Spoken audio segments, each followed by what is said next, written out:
Join us at Denver Community Media every fall for Harvest Your Creativity, a month-long celebration where we offer free, hands-on media workshops and events designed to help you learn new skills, meet other creatives, and just hit record.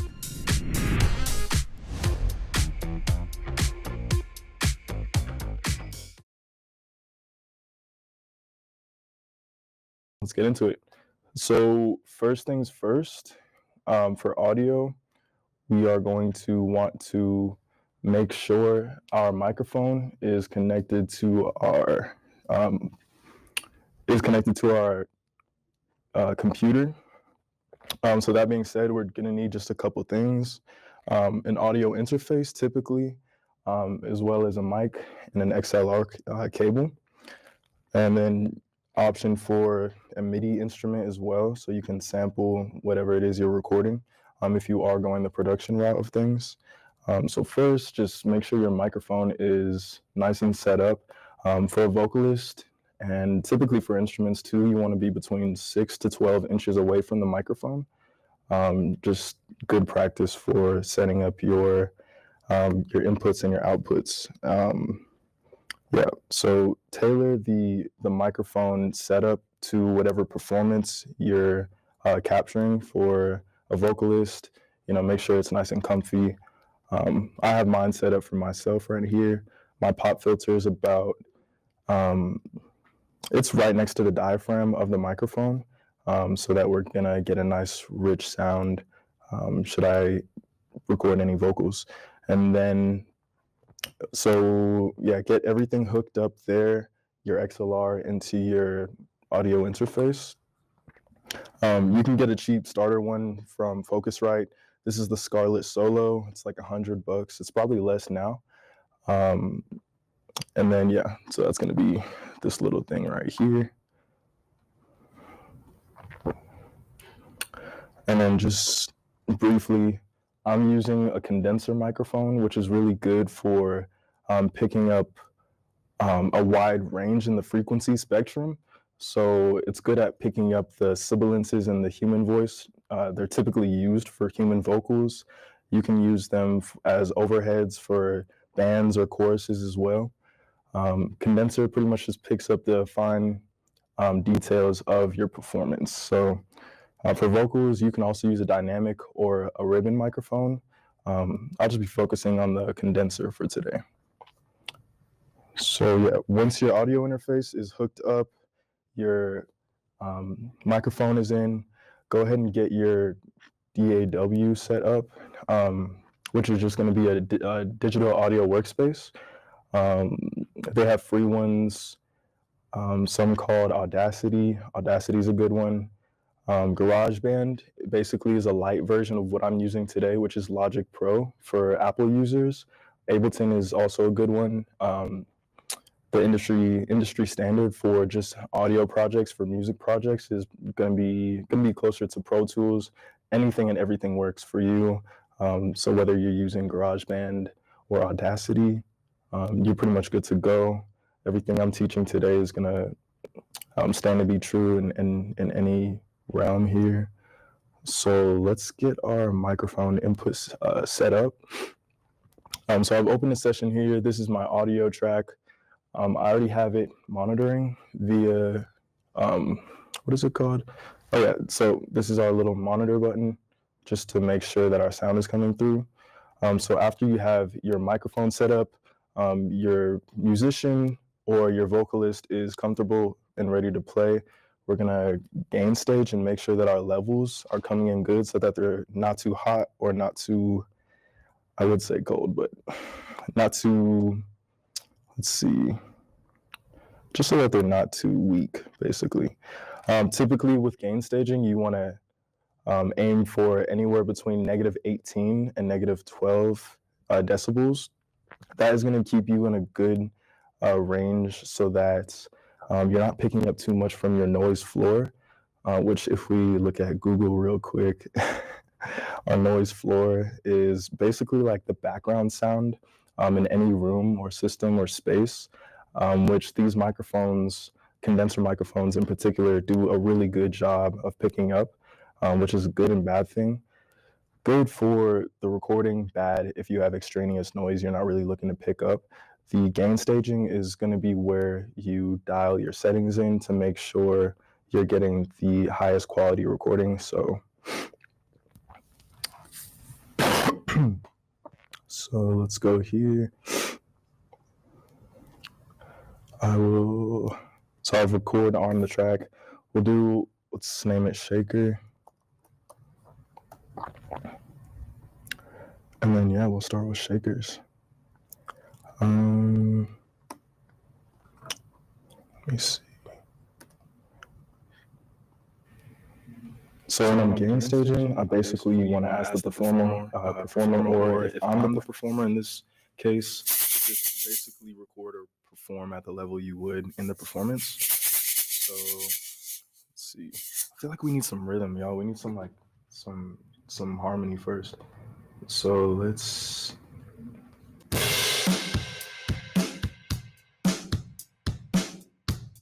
So I have some drums here already preloaded. What I'm gonna do is create a quick progression just so that we can see, just so we can get a feel for a rhythm. And then let me see. Piano.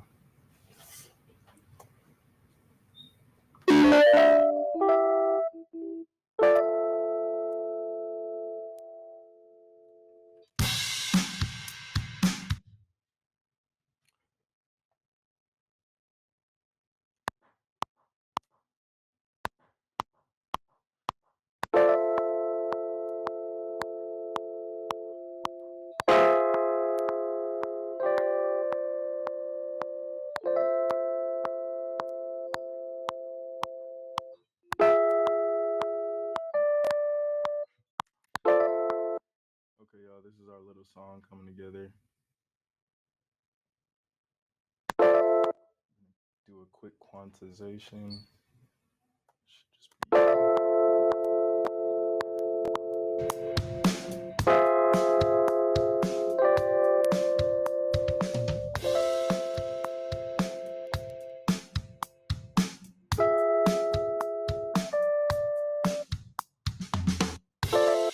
Okay, cool.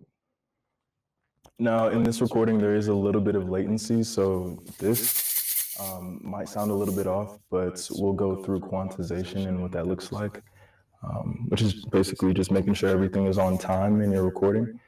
So let's just go ahead and try out Shaker.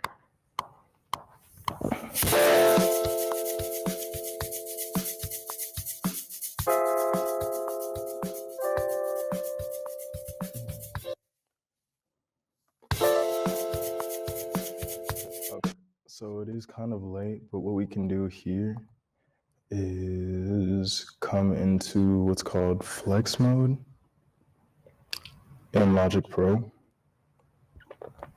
and get everything to time.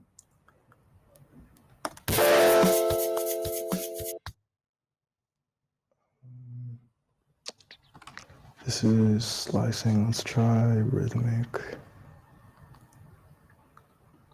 What I'm doing here is finding like my main part of the transient, and then I should be able to quantize it or get it closer to our grid.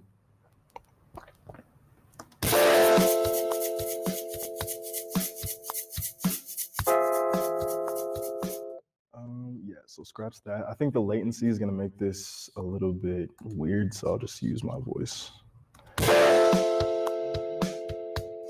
Okay, now thinking back to our step one, our gain staging, which is gonna be super important for a good quality production. And mix is gonna be getting our recording between the -18, -12 decibels. So check.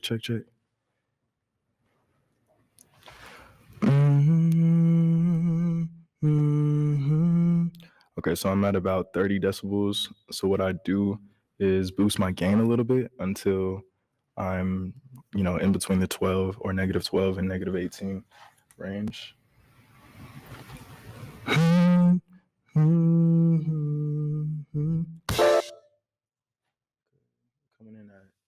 31, so I'm gonna boost the gain just a little bit more.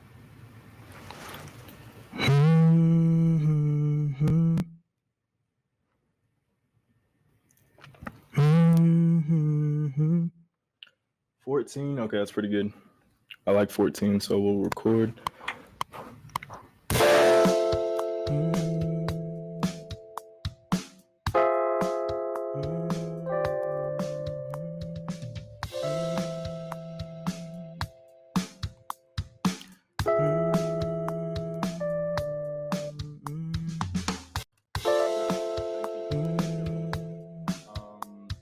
So look, we're coming in at 14.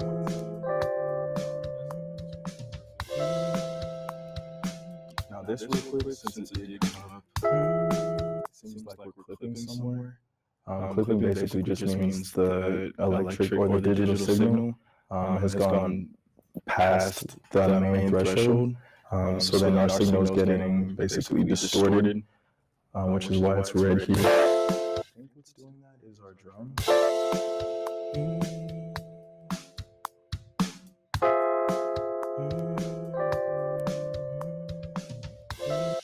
It's actually our organ, I think right here.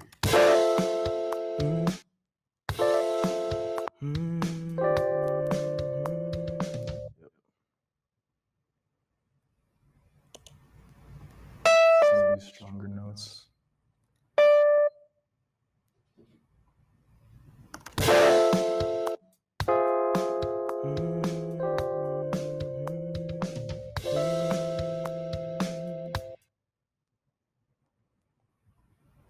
All right, cool.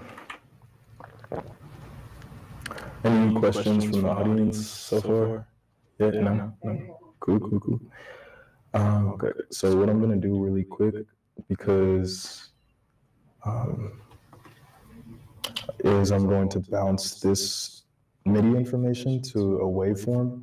Waveform is going to be pretty much like any audio file, and I'm doing that just to save CPU as well as make this a little bit easier to work with moving forward. So I'll just bounce that, we'll call it organ.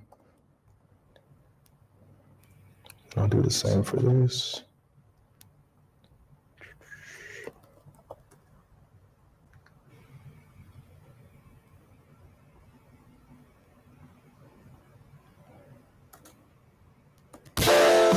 And then we'll solo this and take a look at it.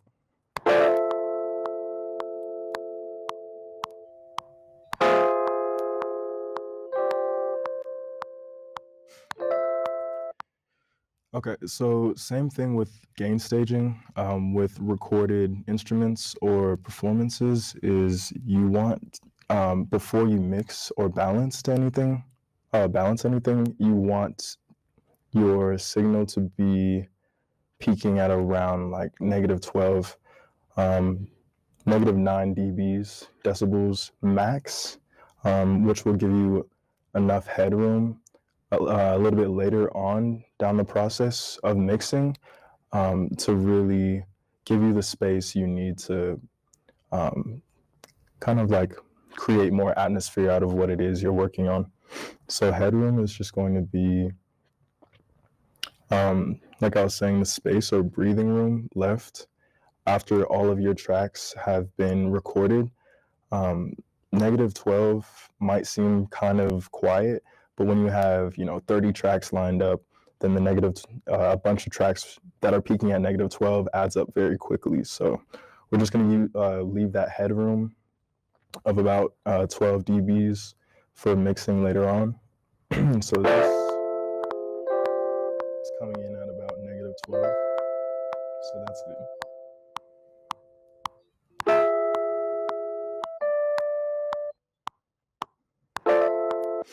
Okay, now from there, -9, yeah, that's cool. From there, I do want to kind of beef up the sound a little bit. So what I'll do first is just a bit of compression. We won't go too far into the like the technicalities of some of these tools. Compression is going to just bring up some of those quieter parts in your signal and then squash some of the louder parts, giving you like a more present sound, a more uniform sound. So let me see. So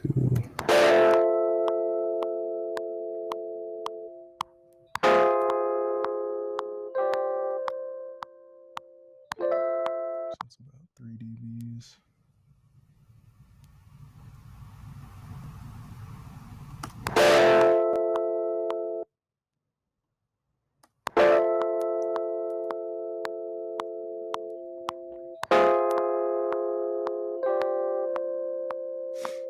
Okay, y'all, so equalization is going to be the tool you use to go in and augment the frequency range of any given recording.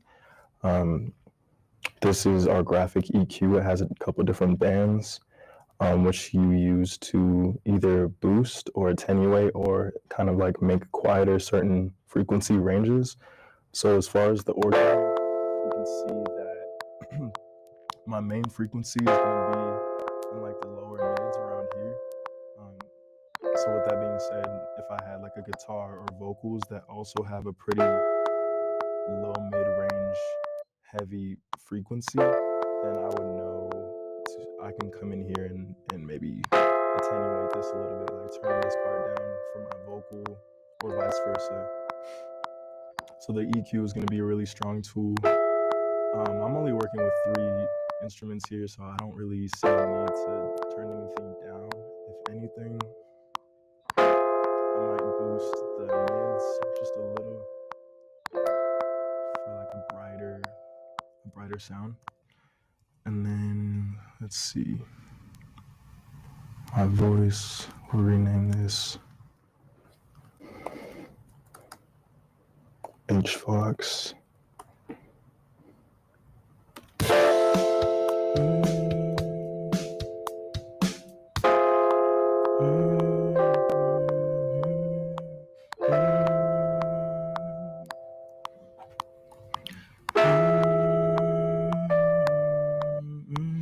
So this is on the quieter side. What we can do is come over to our gain knob right here. This is specific to the audio track selected. So it looks like the last signal that it picked up was -16. That's good. It's kind of quiet though. So 14 here. So what I'll do is boost it like 2-3 dB. See how that sounds. It's 2.5.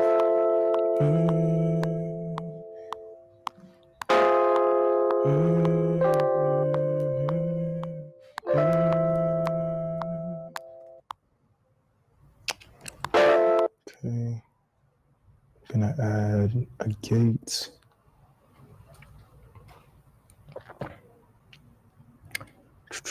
Okay, let's circle back before we get any deeper into processing. For our people more geared to kind of just the editing aspect of audio, the first thing you want to think about is topping and tailing your audio sample or performance. And that just looks like cutting at the beginning and then fading it in, because if you have a signal that goes from 0 to any sound, any amplitude, then you'll find it clicks. I don't know if you can hear it here, but let's see. So it's a good rule of thumb this would be topping or just starting the audio recording when it starts and then fading that in and then doing the same to everything. So I'll cut that, delete that, fade this in. This is going to be a super strong tool for dialogue, fading out background music, fading things in. This is going to be this is like definitely a fundamental tool. So I'll just go through and edit that real quick. A gate also does this automatically, but we'll get into some time-based effects in a later workshop. How long is the fade? These fades, 5 like it's pretty short, right? yeah, and I hear frames. Sorry. Yeah. No, you're good, because that's what it'll be for you. So it's really to taste. I would say start at maybe like 10 milliseconds, which might be like one little nick before like zooming in more. But just experiment with it. I would say at least 10 milliseconds though. And then so now you have a clean audio take.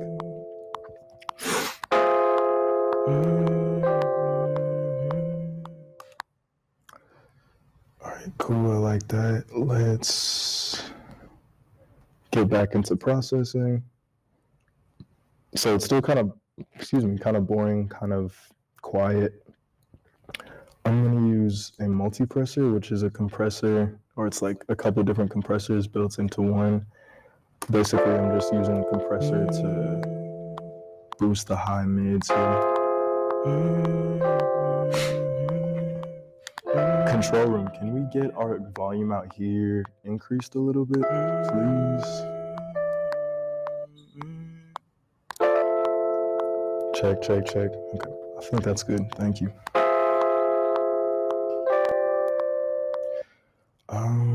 Okay. This is still coming in hot.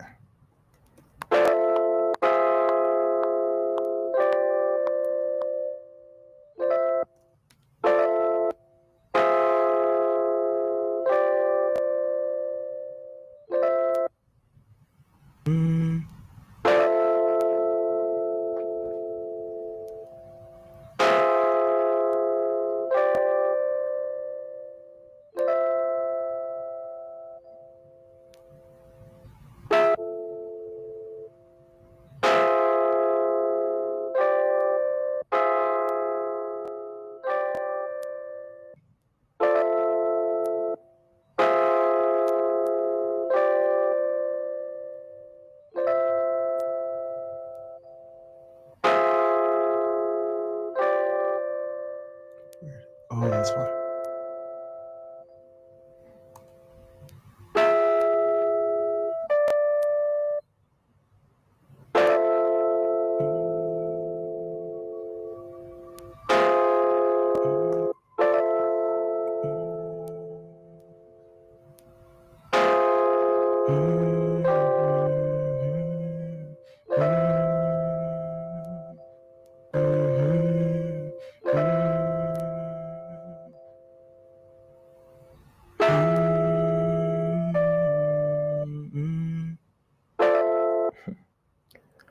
Okay.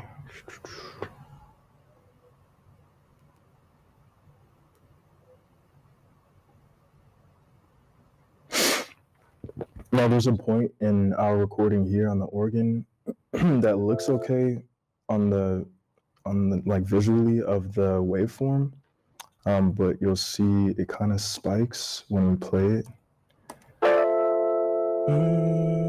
So I'm using a compressor to tame that a little bit.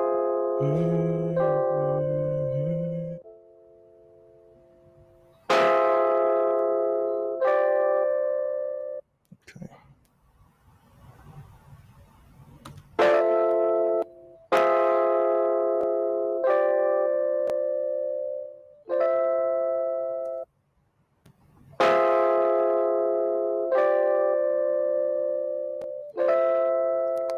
All right, cool.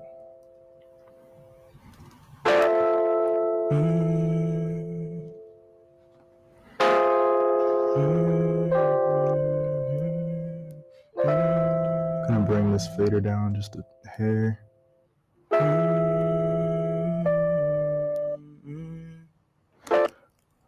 Okay, and then with all your tracks, before you really mix them down, you want to mix into your peaks being around -6 dBs, which will give you another 6 decibels of headroom going into like the mastering or polishing state of mixing, which is really more about just getting it loud enough for YouTube, for Spotify, for TV, wherever it is that you're publishing your sound.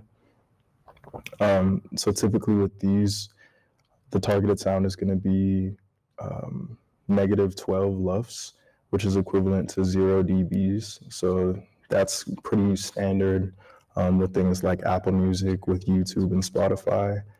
And you can invest in, or you can find like different meters to see how loud your signal is coming in. But we'll get to that part here so you can see what I'm talking about.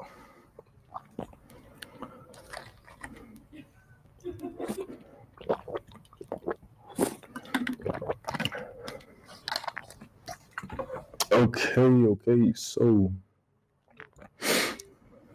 I'm thinking about just duplicating this because it sounds kind of thin to me. And then I'll move this back slightly.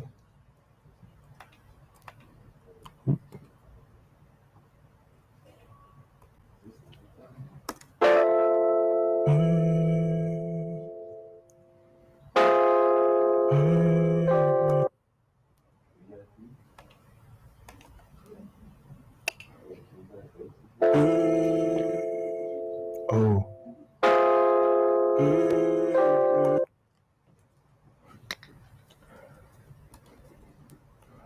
Welcome to class.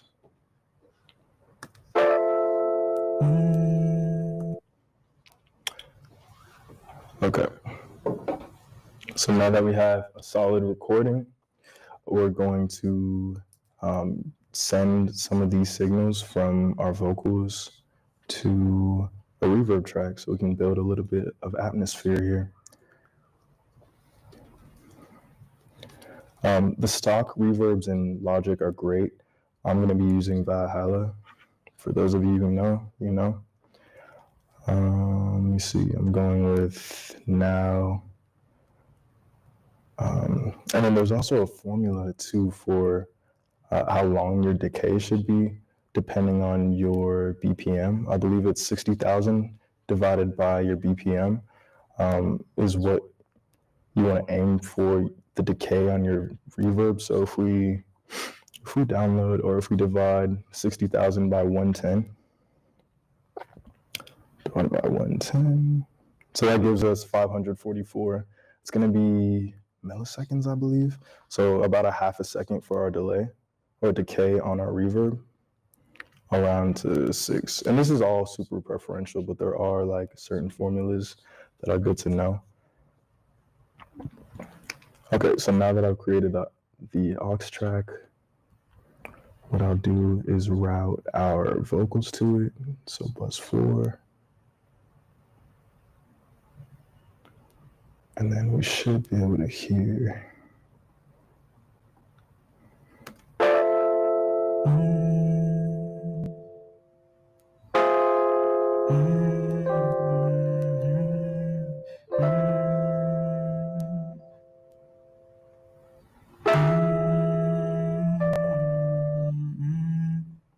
Okay, I'm making one more aux track here for a delay.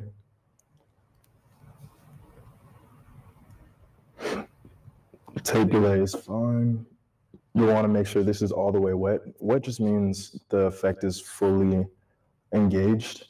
As you bring the percentage down, it's less engaged. The dry signal is the signal without the wet signal. So this is just our original signal.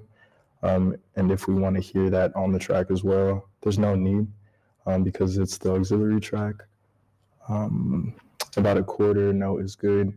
And this also checks out with our reverb too, because we divided our 110 BPM by 60,000 and got 554 or 545. So that's a quarter note for this track.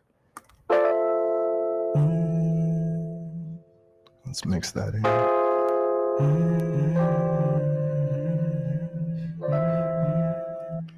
Okay, now so that we don't have things clashing, I'm going to route our delay track instead of our vocal tracks to the reverb track to the delay track. That looks like just sending a signal to the delay track from the reverb track. And this is just a cleaner way of doing things.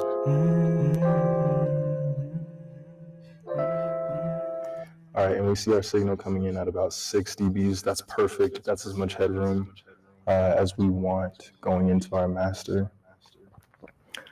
So perfect. Let's see what it sounds like with drums.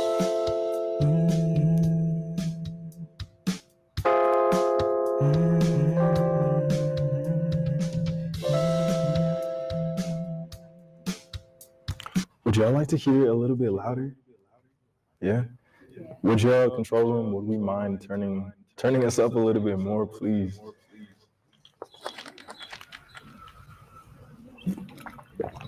Check.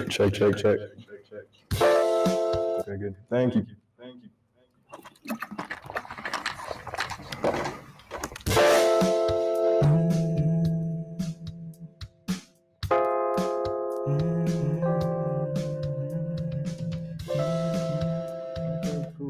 Cool little tune, you know?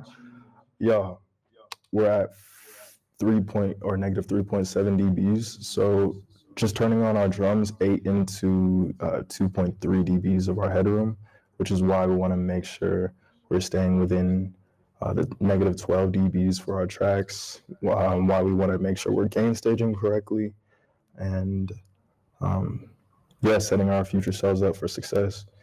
So now that we know our drums boost our whole track to negative 3.7, we can bring this down negative 2.3 to offset that back to negative 6. And then we should be coming in at negative 6.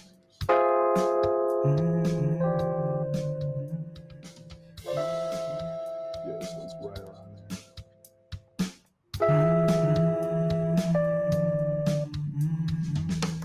Anybody from the audience want to add any more vocals before we move on? No, you sure? Okay. Let's move on. I'm just going to loop that. Make sure it starts at 9. Okay, now our track is coming in at negative 6, so we're going to get into negative 4. So I'm going to turn this down because I'm assuming it's the drums. Negative 4 is still interesting. That's okay. That's why we create headroom, so that we can really push things if we need to. Okay, from here you'll want to add a limiter. You'll want to monitor your, let me see, it's called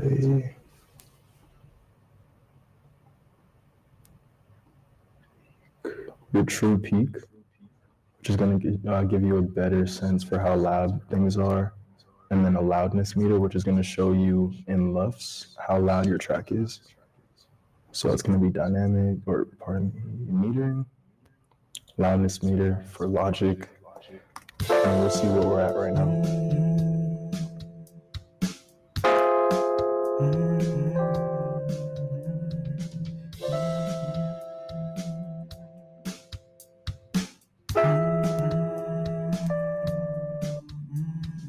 Okay, so our mono signal is coming in at roughly like negative 18, negative 20.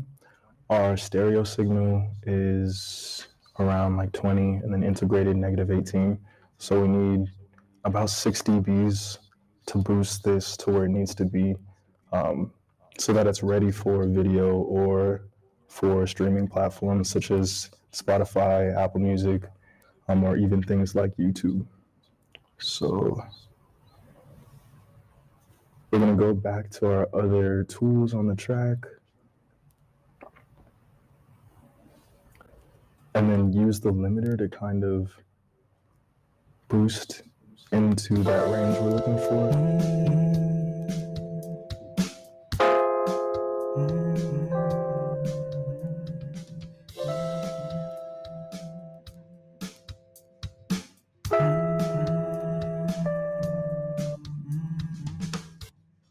Okay, so we're getting closer to negative 14. Y'all, I just heard strings. I hate to do it to y'all, but I have to add strings real quick. Gotta do it.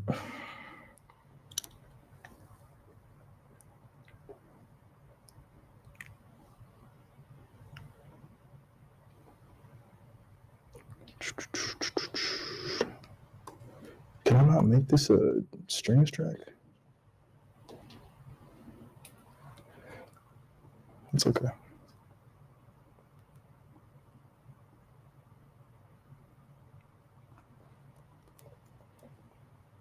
Stings.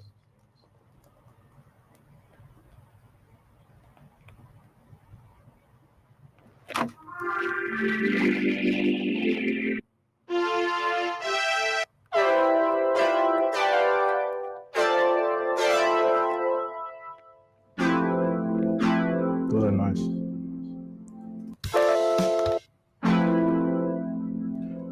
And then with some of these preloaded instruments, they come with reverbs already attached. So I'm gonna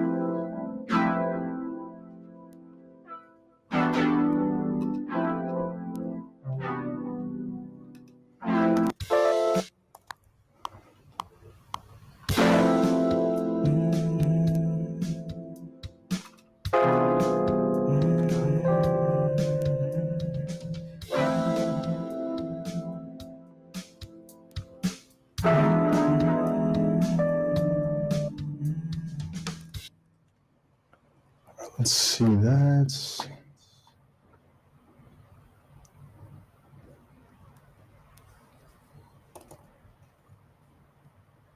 Where is it?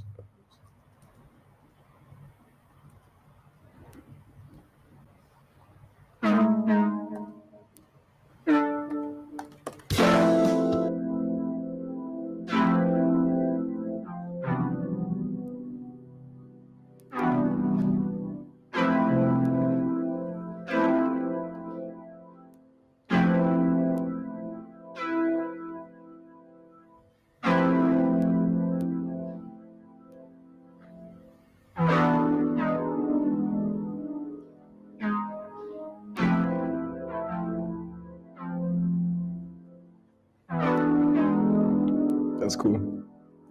Y'all, obviously this shit don't have to be perfect, but just use that, internal melodic compass to get to where you need to go. I think this is sounding good.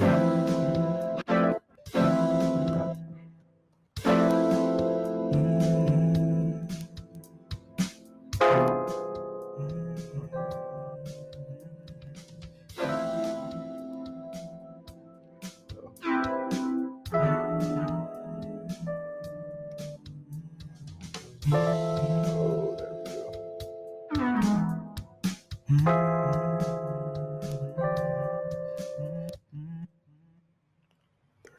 Okay.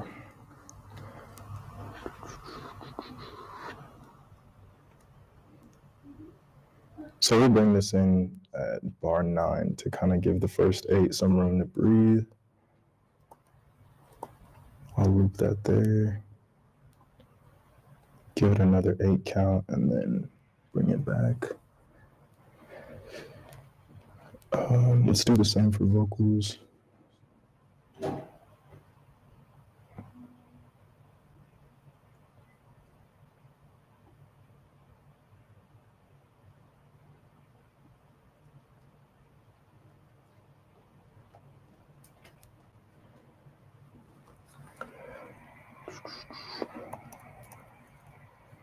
Oh, I see.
You could hear the timing was slightly off for that second degree in the progression.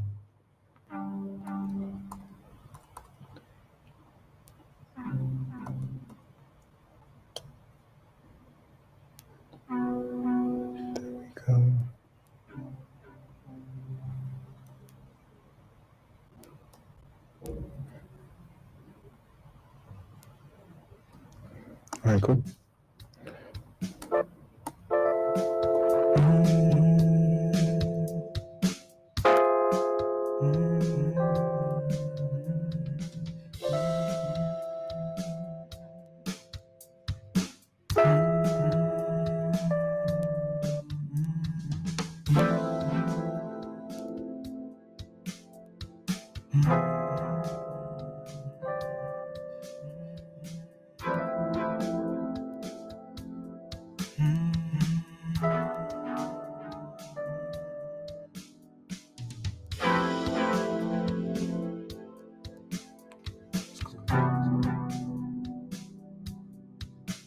So yeah, y'all can just have fun with it. Again, this isn't perfect, but I think it's a good little vibe, you know. So with the limiter, this is basically just like a brick wall of a compressor. It is a compressor, but you're compressing. I think it's like infinitely upwards. We're not going to get into the nerdiness of it, but just know you can use this and set your output level to negative 0.1 so that you're not peaking, so that you're not distorting. I'm already boosting 3.5 dBs, and that's got us at it's like negative 1.9. So I might need to boost another 1.7 dBs. So that looks like. Okay, so now we're at negative 0.1. So the limiting is kicking in. I like to mix the limiter in so that it's just barely kissing the output level, so that we're not like squashing anything and, you know, kind of like destroying it. So what I like to do is go just to where it's 0.1 under our output level, and then boost 0.1 so that it's right there at the threshold. So we'll go to the noisy part of the track. I wanted to see the negative 0.2. So I think we're there, y'all.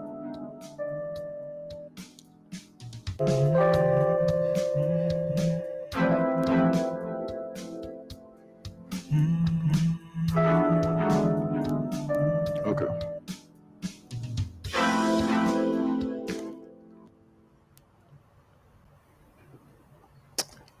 I am going to call it there for the gain tweaking on the limiter, the multimeter.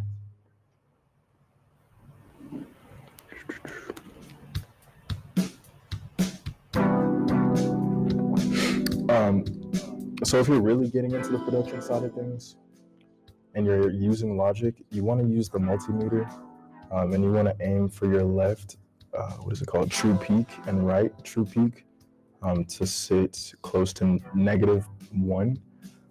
This is how you'll know that the left and right sides are balanced in your mix.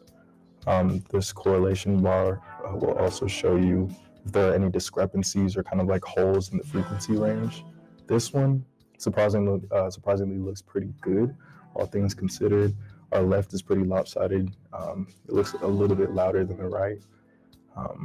But for what we're creating today, I think it's a solid start.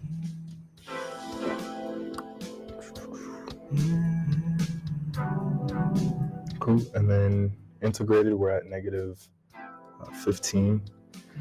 We do want to aim for negative 12. However, that's more so for like mastered music, like mastered pop music, really.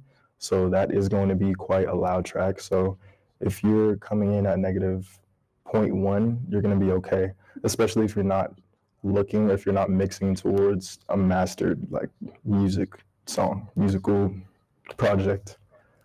So from here, let's go ahead and bounce it. So I'll set my loop to about right here. If you're working on like more high ticket projects, kind of like in the visual world, you'll want to make sure you're using an MP3 or, pardon me, a WAV file, just so that you're getting the highest quality. Otherwise, you can use an MP3 and there not be much of a difference in your quality of sound, but there will be a significant file size reduction for the MP3. Excuse me. And then let's see, so I'll just put it here under me. Yeah, sure. And then let's see, what should we call it? Class, what do we call this tune?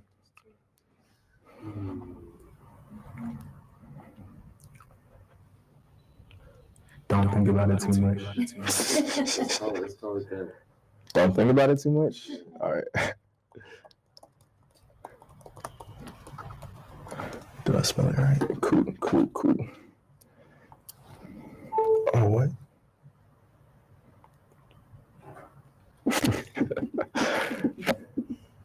Let's check it out.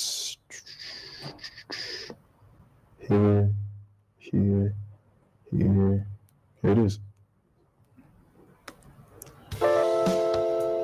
Control. Thank you so much.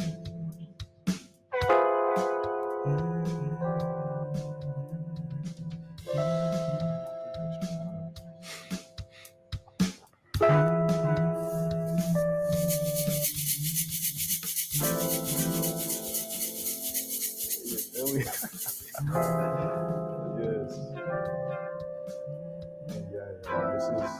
This is what it's about. You know, stay away from AI in the music world. Hire your local musician or something, and yeah, y'all get creative. You know. Hopefully, you leave this with a greater understanding of kind of like audio is not. It's not too different from video. There's a couple rules to kind of like craft your workflow around. For gain staging, make sure you're between -18 and -12 dBs. You want to mix into having 6 dBs of headroom until you master, and then you'll have another 6 dBs from there to like increase the sound or increase the volume. We were recording with a condenser microphone today, but that's also very subjective, very preferential. You have dynamic microphones, ribbon microphones, as well as shotgun microphones and some other types. For instrument and vocal recording, typically it'll be condenser or dynamic. And yeah, y'all. Hope you learned something. Thank you. Thank you, everybody.